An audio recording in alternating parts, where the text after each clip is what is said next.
भारत में एक जाति बना दी गई, ये कपड़ा धोएगा, ये चमड़े का काम करेगा, ये लोहे का काम करेगा, ये लकड़ी का काम करेगा, ये गाय पालेगा, भैंस पालेगा, खेती करेगा, इसके लिए एक जाति बना दी। और हम सब उसी जातिवाद में उलझे हुए हैं। और ये सारी बेड़ियां तोड़ी बाबा साहब अम्बेडकर ने और माता सावित्रीबाई फुले ने। यूपीएससी का इंटरव्यू देने जाएंगे ना, तो वो नहीं देखता है कि वाल्मीकि समाज के हैं या पासवान समाज के हैं या रविदास समाज के हैं या कुर्मी है, यादव है, कुशवाहा है, कहेगा ए बैकवर्ड है, दलित है, इसका नंबर काटो। ये संविधान है, वोट की ताकत है, हमारी आबादी है 90%। उसके बाद भी आज चपरासी से लेकर चीफ जस्टिस तक हमारे लोग नहीं हैं, हमारे साथ भेदभाव हो रहा है। आप कल्पना कीजिए जब संविधान नहीं था तो क्या होता होगा, और कल जब संविधान नहीं रहेगा तो क्या होगा। अगर आप SC ST OBC हैं तो भैया आपका नंबर कटर दिया जाएगा, आपको जज के परीक्षा में 0.75 नंबर कम देकर फेल कर दिया जाएगा, आपको IAS नहीं बनने दिया जाएगा, डॉक्टर इंजीनियर नहीं बनने दिया जाएगा। ये जो महीन जातिवाद है ना, ये जाति नहीं देखता है, ये कैटेगरी देखता है कि अच्छा ये दलित है, पिछड़ा है, किसान है, आदिवासी है, इसको फेल कर दो। वो पूछेगा उसकी जाति का है तो पूछेगा कि भारत के पहले राष्ट्रपति का नाम बताओ। सब लोग हाथ उठाइए, कितने लोग जानते हैं भारत के पहले राष्ट्रपति का नाम? सब जान गए। और उसको जातिवाद करना होगा तो पूछेगा चेकोस्लोवाकिया के पहले राष्ट्रपति का नाम बताओ। बताओ, हो गया। ऐसे होता है जातिवाद। आपको पता नहीं चला कौन लोग बैंक लूट के भाग रहा है, कौन लोग बड़े बड़े ड्रग्स पेडलर हैं जो असंवैधानिक काम कर रहे हैं, जो अपराध करके पैसा कमा रहे हैं, क्योंकि उनके जाति के लोग सिस्टम में बैठे हुए और वो उनको बचाते हैं। हम उस सब रास्ते पर चल के जीवन में सफल नहीं हो सकते हैं और न हमको चलना है।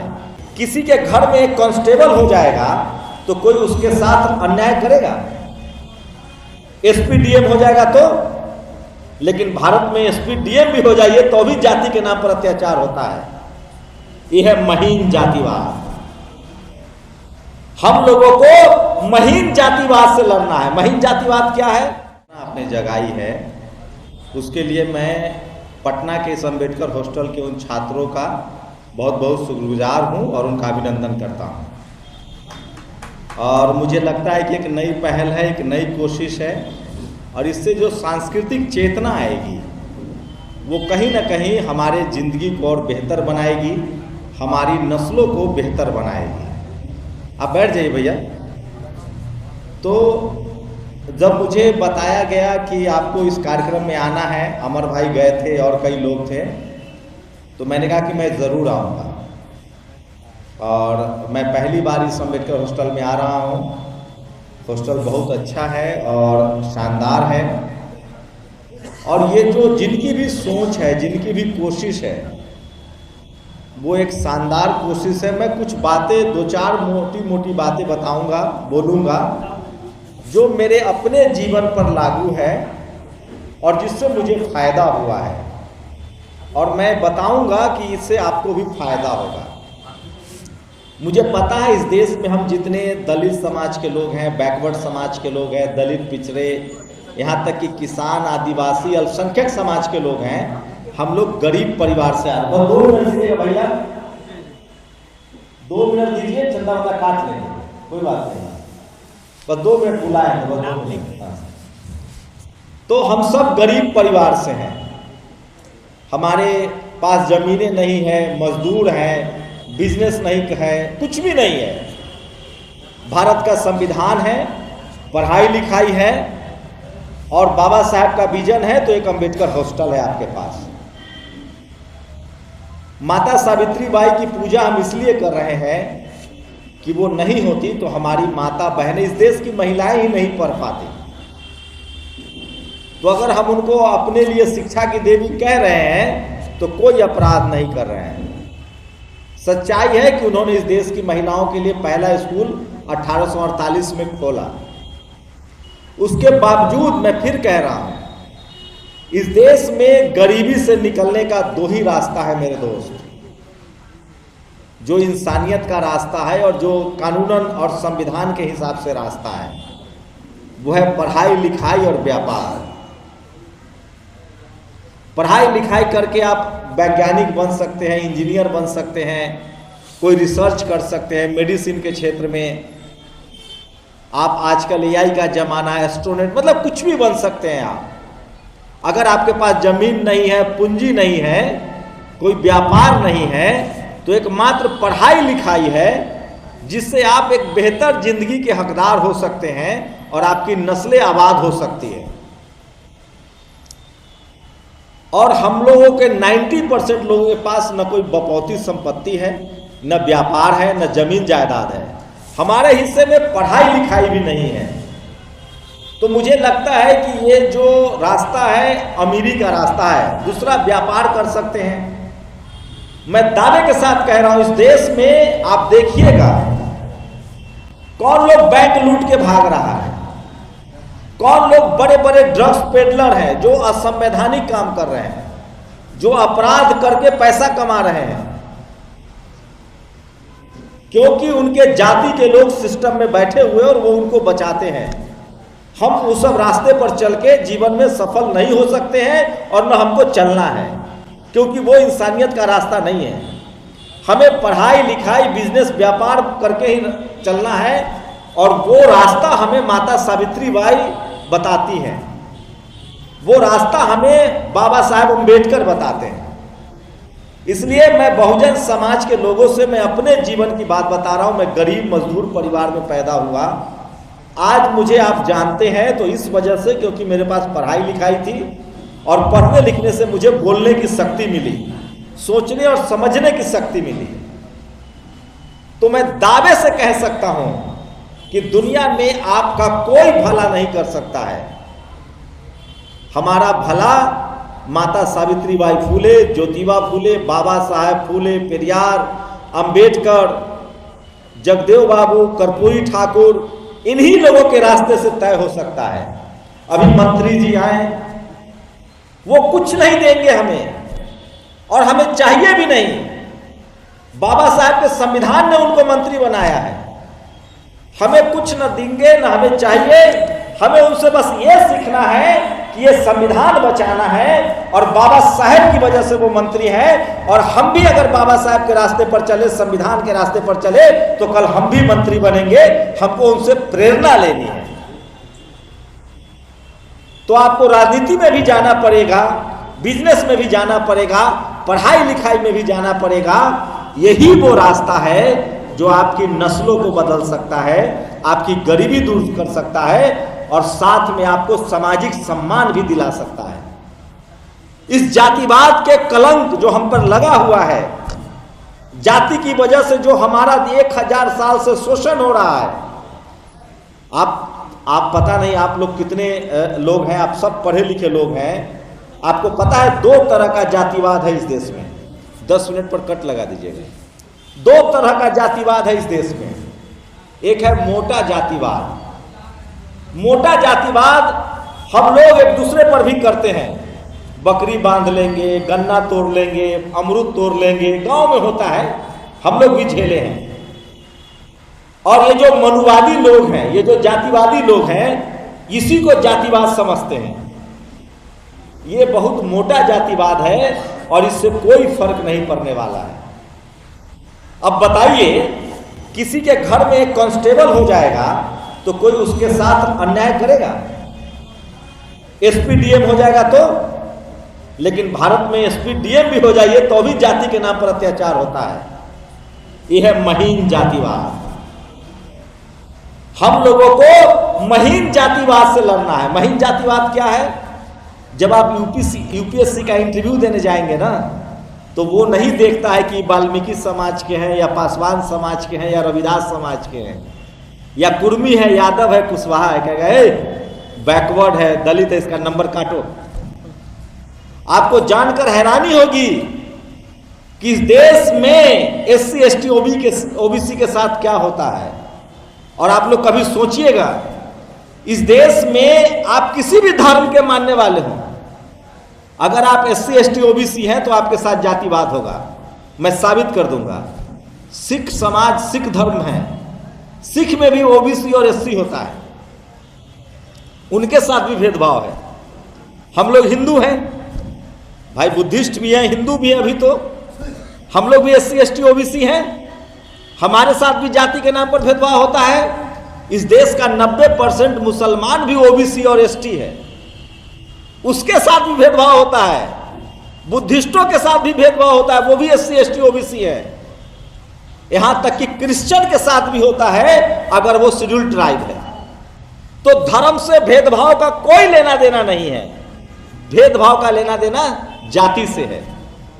अगर आप SC ST OBC हैं तो भैया आपका नंबर कटर दिया जाएगा, आपको जज के परीक्षा में 0.75 नंबर कम देकर फेल कर दिया जाएगा, आपको IAS नहीं बनने दिया जाएगा, डॉक्टर इंजीनियर नहीं बनने दिया जाएगा।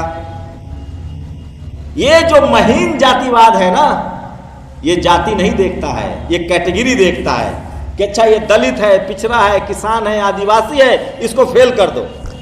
हम सब लोगों को किस जातिवाद से लड़ना है? इस महीन जातिवाद से। और आपको पता है ये समझ में कब आता है? ये मोटा जातिवाद जो गांव वाला है वो भी तब समझ में आएगा, और ये महीन जातिवाद भी तब समझ में आएगा जब आप कॉलेज यूनिवर्सिटी में जाएंगे और जब आप PhD करेंगे। कम से कम अगर बाबा साहब ने PhD नहीं किया होता, माता सावित्रीबाई फुले ने अंग्रेजी स्कूल में नहीं पढ़ा होता, फुले साहब ने नहीं पढ़ा होता, संत शिरोमणि रविदास महाराज और कबीर ने पढ़ाई नहीं की होती, तो वो इस जातिवाद को नहीं समझ पाते। रामस्वरूप वर्मा, जगदेव बाबू, जननायक कर्पूरी ठाकुर, रामविलास पासवान या बाबू जगजीवन राम, ये तमाम लोग जो बहुजन समाज से हुए, अगर ये पढ़े लिखे नहीं होते तो इस महीन जातिवाद को नहीं समझ पाते। साहू जी महाराज अगर पढ़े लिखे नहीं होते तो इस जातिवाद को नहीं समझ पाते। और मैं आपको दो बातें बता दूं मेरे भाई, आप लोग पढ़े लिखे हैं, उस महीन जातिवाद को समझते हैं, इसलिए आपने माता सावित्रीबाई के पूजा का आयोजन रखा है। इसलिए अपने आप के लिए ताली बजाइए कि आप जातिवाद से समझने वाले लोग हैं और जागरूक लोग हैं। ये जातिवाद इतना महीन है कि आपको पता ही नहीं चलेगा। आप इंटरव्यू देने जाएंगे ना तो आपको लगेगा कि मेरे साथ कोई जातिवाद नहीं हुआ है। इंटरव्यू लेने वाला जाति देख के सवाल पूछता है, कैसे सोचिए, वो पूछेगा उसकी जाति का है, तब पूछेगा कि भारत के पहले राष्ट्रपति का नाम बताओ। सब लोग हाथ उठाइए, कितने लोग जानते हैं भारत के पहले राष्ट्रपति का नाम? सब जान गए। और उसको जातिवाद करना होगा तब पूछेगा चेकोस्लोवाकिया के पहले राष्ट्रपति का नाम बताओ। बताओ, हो गया। ऐसे होता है जातिवाद। आपको पता नहीं चला? जातिवाद करना होगा तो कहेगा कि ऐसा है, उसके अपनी जाति वाला है तो पूछेगा तुम अपने मामा जी का नाम बताओ, तो आराम से बता देगा। और कहेगा कि नहीं तुम मेरे मामा जी का नाम बताओ। ये इतने घिनौने लोग हैं। और मैं फिर कह रहा हूं, ये गांव का जातिवाद अब खत्म हो रहा है और उसमें जो भी करेगा वो SC ST एक्ट में जेल जा रहा है। आज के डेट में गांव में लोग थप्पड़ मारते हैं। अब खतरा महीन जातिवाद से है। आपको उन जगहों पर नहीं जाने दिया जाएगा जहां पैसा है और सम्मान है। चपरासी से लेकर चीफ जस्टिस तक आपको बनने नहीं दिया जाएगा। मीडिया, जुडिशियरी, स्पोर्ट्स, सिनेमा, विज्ञान, इन सब में आपको जाति देखकर रोका जाता है। और एक बात और बता दूं, बाबा साहब के संविधान लागू होने के बाद और लोकतंत्र की वजह से जो हमारा एक बड़ा तबका 15 करोड़ लोग, आपको पता है भारत की सच्चाई क्या है? इस देश की आबादी लगभग 150 करोड़ है, लगभग 150 करोड़ है। 40 करोड़ लोग ऐसे हैं, दलित, पिछड़े, किसान, आदिवासी, अल्पसंख्यक, जिनके पास न घर है, न नाम है, न पता है। वो भीख मांगकर, नालों पर, सड़कों पर, झुग्गियों में जीवन काट रहे हैं। कैसे? कितने लोग हैं? 40 करोड़। इस देश में 80 करोड़ लोग ऐसे दलित, पिछड़ा, किसान, आदिवासी, अल्पसंख्यक है जो 5 किलो राशन पर जिंदा है। उसके पास एक घर तो है हम लोग की तरह, वो शहरों में सस्ता मजदूर है, लाचार है, बेबस है। वो स्कूल नहीं है उसके लिए, अस्पताल नहीं है। कितना हुआ? 40 करोड़, 80 करोड़, 120 करोड़ खेल से बाहर है।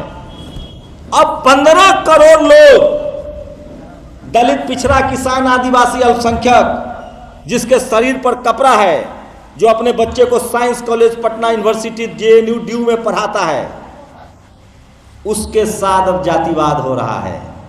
आपका IAS को सस्पेंड कर दिया जा रहा है, संतोष वर्मा। आपके IPS को सुसाइड करने के लिए मजबूर किया जा रहा है। इस देश में एक भी दलित, पिछड़ा, किसान, आदिवासी, अल्पसंख्यक अधिकारी ला दीजिए मेरे सामने, और वो अपने सीने पर हाथ रख के कह दे कि वो सम्मान से नौकरी करता है तो मैं पत्रकारिता छोड़ दूंगा। आप जानेंगे ना तो सिहर जाएंगे। उनको रोज ह्यूमिलिएट किया जाता है, उन पर रोज तलवार की धार लटकती रहती है, सुसाइड करने के लिए मजबूर किया जाता है। अब जातिवाद हमारे कॉलेज, यूनिवर्सिटी के बच्चों के साथ होता है। इस महीन जातिवाद से लड़ना है। और ये किसके साथ हो रहा है? वो 15 करोड़ दलित, पिछड़े, किसान, आदिवासी, अल्पसंख्यक जो सिस्टम का हिस्सा बने हैं, संविधान से, आरक्षण से और लोकतंत्र से। इस देश में 15 करोड़ लोग हैं, मात्र 15 करोड़ लोग हैं जिनके पास 90% संपत्ति है। वो जनरल कैटेगरी के लोग हैं। शहर उनका, जमीन उनकी, व्यापार उनका, बिजनेस उनका, टीवी अखबार उनका, सिनेमा उनका, मीडिया उनका, क्रिकेट उनका, जो पूछिए सब उन्हीं का है। उसके बाद उनकी भूख इतनी ज्यादा है कि वो जानते हैं क्या चाहते हैं। वो ये नहीं चाहते कि हम लोग को मार दें। 10 मिनट पर कट लगा रहे हैं। वो ये नहीं चाहते हैं कि हम लोग को मार दें। हम चाहिए उनको, जिंदा चाहिए, लेकिन हम सस्ता मजदूर हमको बनाना चाहते हैं। हमको ड्राइवर बनाना चाहते हैं, हमको सफाई वाला बनाना चाहते हैं, हमको सब्जी वाला बनाना चाहते हैं, हमको गाय पालने वाला बनाना चाहते हैं, हमको वो मजदूर, लाचार और बेबस रखना चाहते हैं ताकि हम उनकी चाकरी करते रहें। और जब हम उनकी चाकरी करते हैं तो पता है क्या कहेंगे? बड़ा अच्छा लड़का है, बिना पूछे काम करता रहता है। और ये भी कहेंगे कि अरे हम तो जातिवादी नहीं हैं, इसको साथ में खाना खिलाते हैं। अरे भाई साहब, ये है महीन जातिवाद। दुनिया में हर देश में मजदूर है, सफाई कर्मचारी है, कारपेंटर है। आपको पता है ऑस्ट्रेलिया में कितना पैसा मिलता है और अमेरिका में? वहां के धन्ना सेठों की हैसियत नहीं होती है, एलन मस्क की हैसियत होती है कि टॉयलेट क्लीनर रखेगा। वहां जब टॉयलेट क्लीनर घर में आता है ना तो 1 घंटा का $1000 चार्ज करता है, क्योंकि वो सबसे कठिन काम है। वहां का कारपेंटर आता है ना तो $300 चार्ज करता है 1 घंटा का। इसलिए वहां के लोग अहमियत समझते हैं सफाई की। वो सड़कों पर कचरा नहीं फैलाते, वो टॉयलेट अपने साफ करते हैं। भारत में क्या हुआ? भारत में एक जाति बना दी गई।